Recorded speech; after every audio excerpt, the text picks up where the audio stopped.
Michael Gott was with me this past week. That's the title song on his new CD. If you don't know Michael Gott, he's an amazing musician and minister in our movement. Actually, currently involved in the Unity movement, strangely enough, but doing his thing out in the world. And he was with me last week. I was in Geneva, Switzerland. Wow, what a cool place. And Science of Mind is showing up in Geneva, Switzerland. We had this was the third annual conference of bringing new thought and science of mind to the people of Europe. And if you ever look at a map of Europe, Geneva's pretty much in the middle. And it was wonderful to experience those folks, and I just had an amazing, wonderful week. Michael Gott was there, David Alt, my colleague in Atlanta was there, and a woman named August Gold was there. Oh, you guys know August? Yeah, she and I like connected, like I'm telling you. So we have some work to do together. We're going to do some prayer this week. So it was an amazing week. One of the things that happened that was, I love the idea of paradigm shifts. On Sunday, we were invited to go across Lake Geneva on a ferry, and we took the boat over and got off, and were met by this lovely family who were entertaining us for the day. And they took us to their beautiful lakeside home, and we were riding in the car, several cars actually, to get us all over there, the group of us that went, and we're driving up their driveway. And it's one of those pristine driveways that's lawn with a row of very mature oak trees down both sides, equidistance, you know, that perfect pristine picture. And I'm going, are all the homes in Switzerland like this? And they said, oh no, you're in France. I mean, what? I've never not known what country I was in. But apparently you move around in Europe quite easily by comparison to here. At least country to country. So anyway, that was kind of fun. I had the delight of speaking to the group 3 different mornings and doing an afternoon workshop on treatment and doing treatment work, being a practitioner for a bunch of people. And wow, they're just like us. They want things in their lives, they have questions, they're working on stuff, just like us. And Science of Mind belongs there, so it was just a delight to be a part of that. And I learned some things. You know, I got to hear my colleagues speak and speak to a lot of people, so my heart's just really wide open with having experienced that. And one thing that I re-experience with absolute certainty, as I do in my life, is to understand that consciousness demonstrates. And that's what I taught all week long. That consciousness demonstrates in our lives. Now that doesn't necessarily mean, of course, that we get everything that we want. Because desire is not the thing that propels something into form. It's knowing it, realizing it, and even more so, being it, that makes something into reality. We have that gift. And August Gold called me a mystic when I got up and said that to everybody. And I said it so matter of fact. It didn't seem mystical to me. It seemed absolutely practical. It's like, if you want to change in your life, you have to change. That's the only way that life can know what to bring into your life is by who you are. And I just kept driving that home with everybody and saying, that's how you'll change your life. And that's been my experience. And I believe that Dr. Holmes agrees with me. Yeah, it's probably the other way around. But one thing that occurred to me very clearly this past week is that a lot of people think, okay, if you treat, it just demonstrates in your life. And I say that, so it's not hard to believe people would think that's all it takes. But what I'm realizing is that the embodying of it takes more than words. It's not about the words. It's not about what you say as much as who you are. And that for us to change, we change incrementally. I mean, some people have these monstrous paradigm shifts in their life and everything is different. And you've heard the term walk-ins. To me, what's walked in is new consciousness. And so you get a different result in life. And that's great. And what it means to me is that we move step by step through our lives. And with each step of evolving in who we are, we get a new result. We get a new demonstration. We see life differently because we stand in a different place with a different consciousness, with an evolved consciousness. And all of us would love to just suddenly have everything in our lives that we would ever desire right there in front of us. And what I've seen time and time again is that someone will go to a practitioner and do treatment work and allow the practitioner's consciousness to guide a change. And it will change. But if the one that's asking for the treatment doesn't shift in consciousness, it will go back to the way it was. And Holmes says that too. So it's not enough to just ask a practitioner to treat for you and think your life will be forever better. It may allow you to see a better life and then be that better life and to keep it.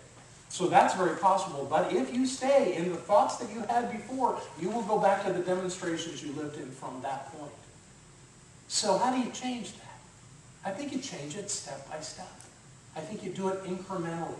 You don't get caught up in the grand picture and expect that to suddenly show up in your life. I think what you do is that you hold that picture of that grand outcome. That's good. It's good to have a wonderful outcome in your life that you are destined to experience. But it takes steps to get there. So do the big one, but know what the next thing is that you must embody to move to the next step. And I heard some stories this week that really demonstrated that to me and how that works. I believe that we can only demonstrate two things. We can demonstrate the thing that we are holding in consciousness. We can do that. And we can demonstrate the thing that is blocking us from having the thing that we're holding in consciousness. Either way it works. Either way is fine. And the example I often give is when I've done treatment work with someone and they have said that they want to be in a relationship. They want to be in a healthy, loving, respectful, high consciousness relationship. And we know that in consciousness. And they call me the next day and say it didn't work. Why didn't it work? Why do you say that? Well, my ex called me and we had a big fight. That was the demonstration. You're supposed to clean that up so that you can have the relationship that you desire. Right? Better, huh? Yeah. And then I heard August Gold's demonstration of how this works, this idea of having the thing show up. You're going to love this. It's great. August teaches a lot of classes. She says you always put the word prosperity in the name of your class and the room will be full. Prosperity through human relationships. Prosperity through self-expression. This is what we call it, all prosperity, and people show up. So, this was the beginning of a 12-week class on prosperity, and she had a room full of people.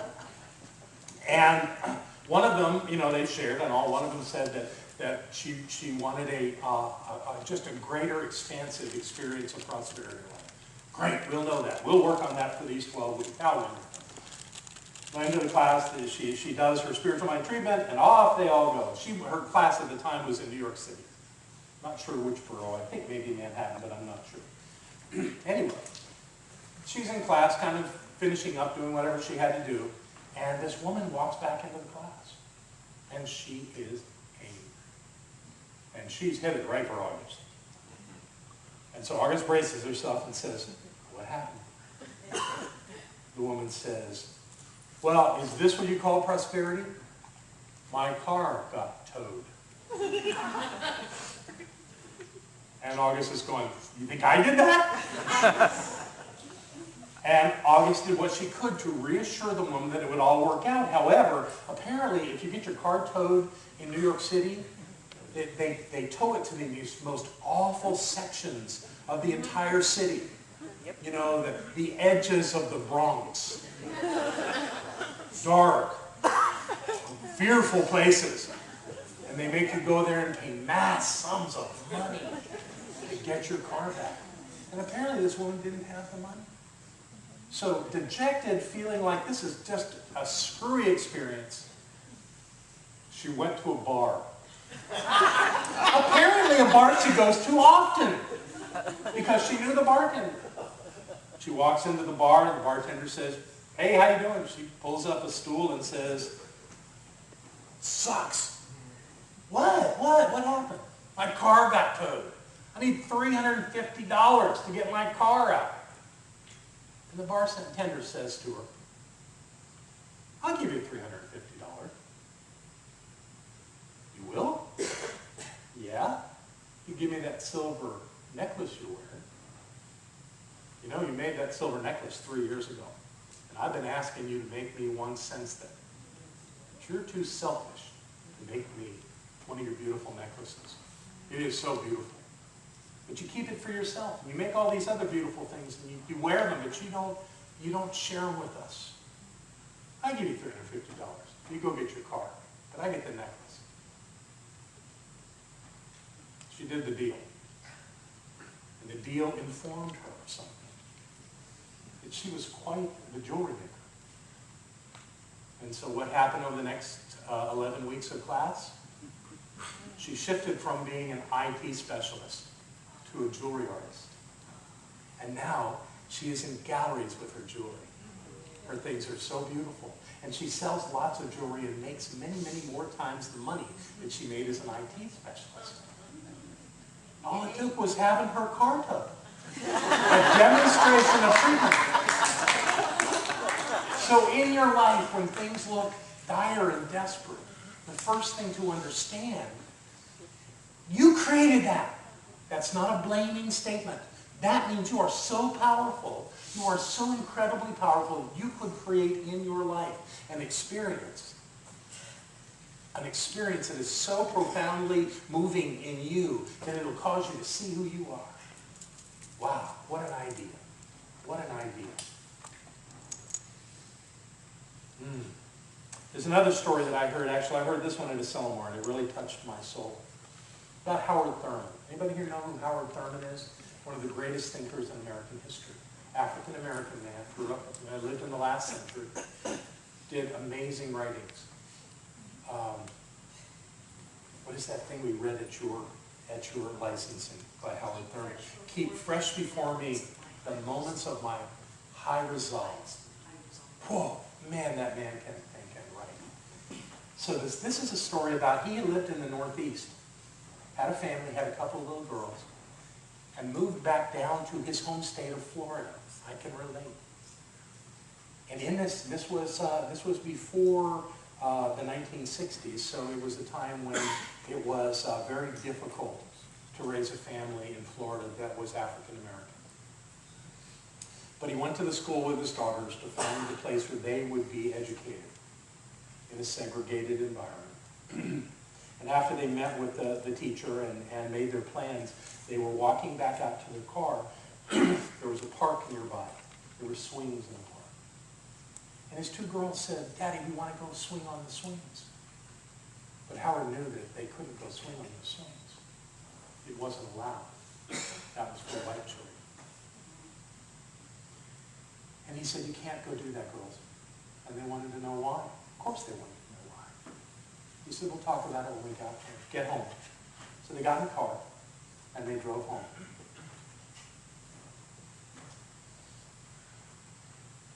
And this brilliant man said to his little girls, "You can't swing on those swings. Those are for white children to swing on." And what it takes for that to be the way things are, it takes the state government of Florida, the judges in Florida, the police in Florida, all the churches in Florida, the white churches, and every other person that doesn't want you to swing on those. It takes all those people. You are so powerful that it takes all those people to keep you away from those swings. That's how powerful you are. That's how much it takes for them to keep you off those swings. So we'll find you some swings. You see that? That shift in consciousness in the 1950s? Is that not amazing? Yeah. That's how we think. That's how we shift things to get to the place that we need to get to. We get there step by step.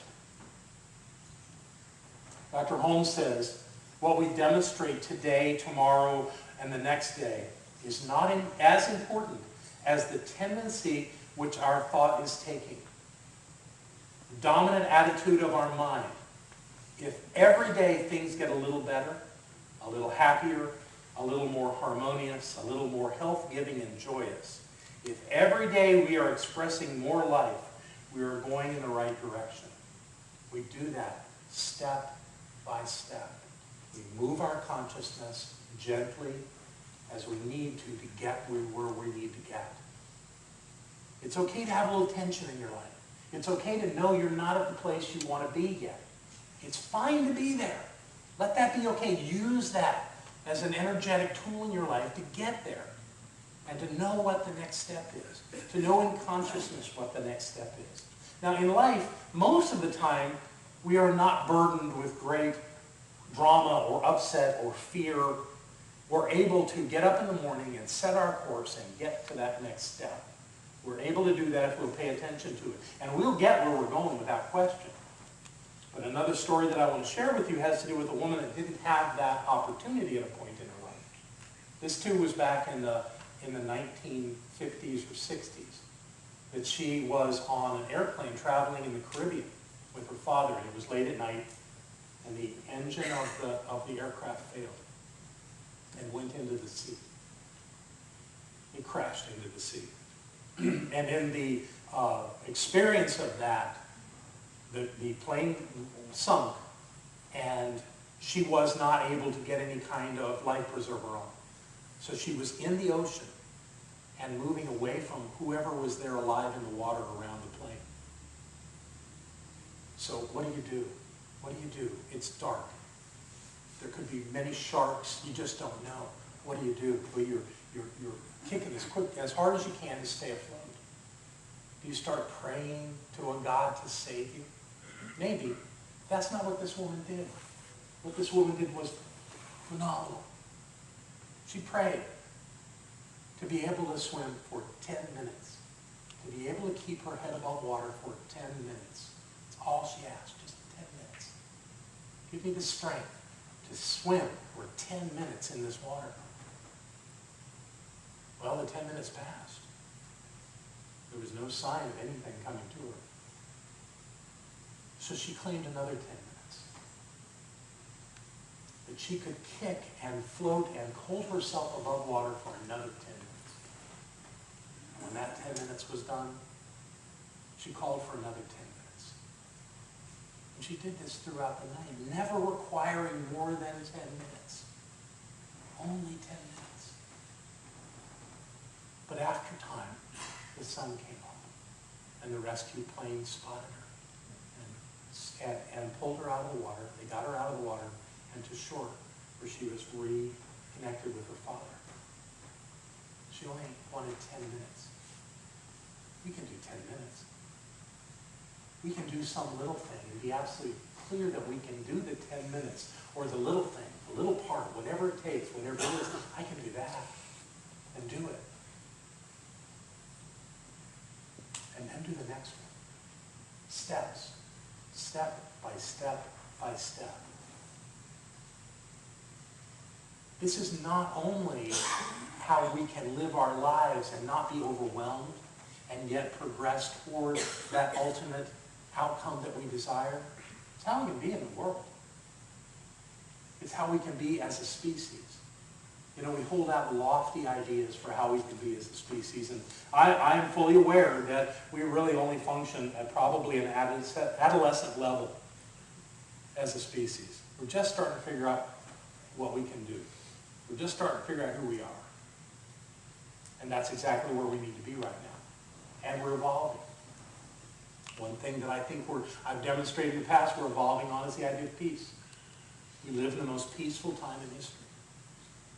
We also live in the time where we are more informed of what's going on in the world than we ever have been. So we're more peaceful, yet we hear more about war and violence and all the problems in the world. We hear them instantaneously. Websites galore. Television shows galore. So we have that dichotomy going on of a peaceful world and all this information about what's not peaceful. Well, I've always said that anytime you see something like that on TV, obviously it's a request for prayer. So perhaps we have that opportunity, even today. You all know James Twyman, the peace troubadour? He's on a quest. ministers in our movement got an informational email that says that at noon today, we are invited to join in praying peace with James Twyman.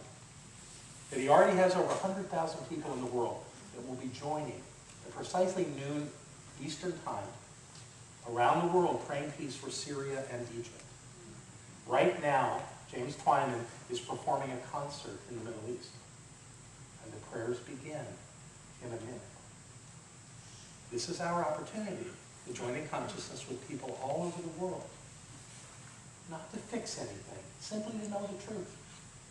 That one of the things that was in the email, or actually was on James Twyman's website, was something that happened recently. In the year 2000, James invited people from all over the world to focus on praying, to focus their prayers on decreasing the violence between Israel and Palestine. At the time, there was a scientific study that was launched to observe the effect.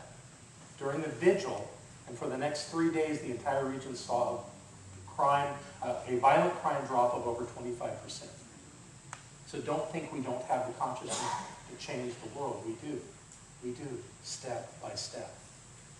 So I want to invite you to join me in a prayer, in a knowingness that is bigger than any one of us.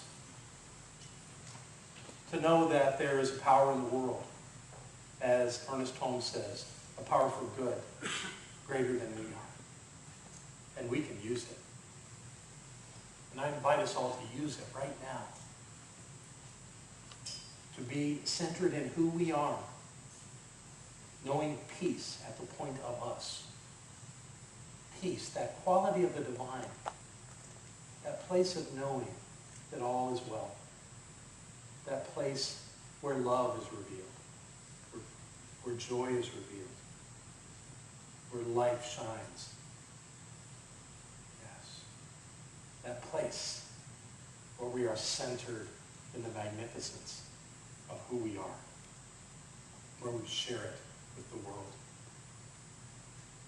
And it is from that place, right here and right now, that we call into our lives and the lives around us and a high awareness of this peace.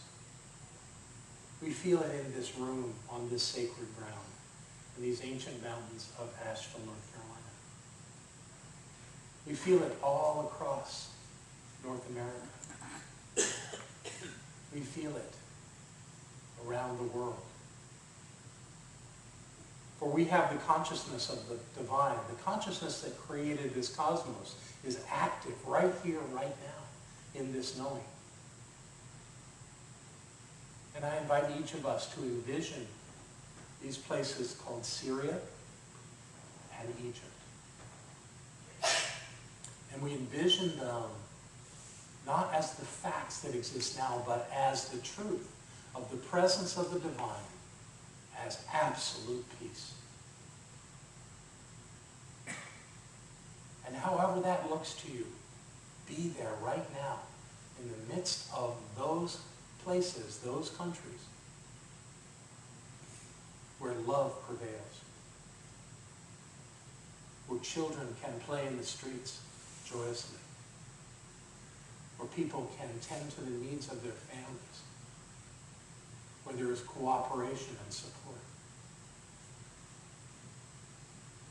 We take a moment to bless the people of Syria and the people of Egypt and see them whole, healthy, and complete.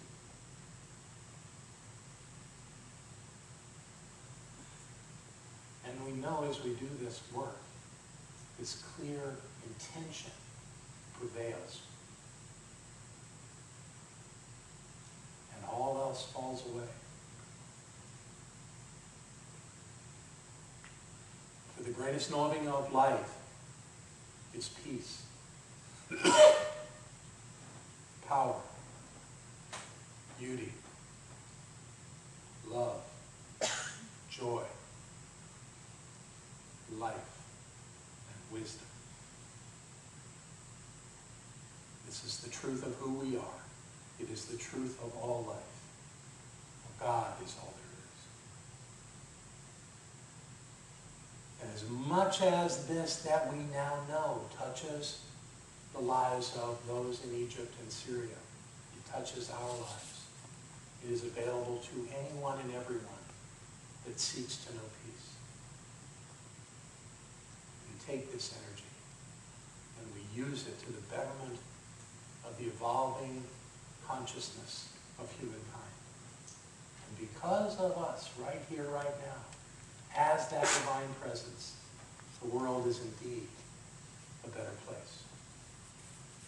We anchor this in gratitude, feeling in our hearts thankful for this knowing, for this being, and we let it be all that it is, right now and always. Together we say, so it is. We are so much powerful than we know.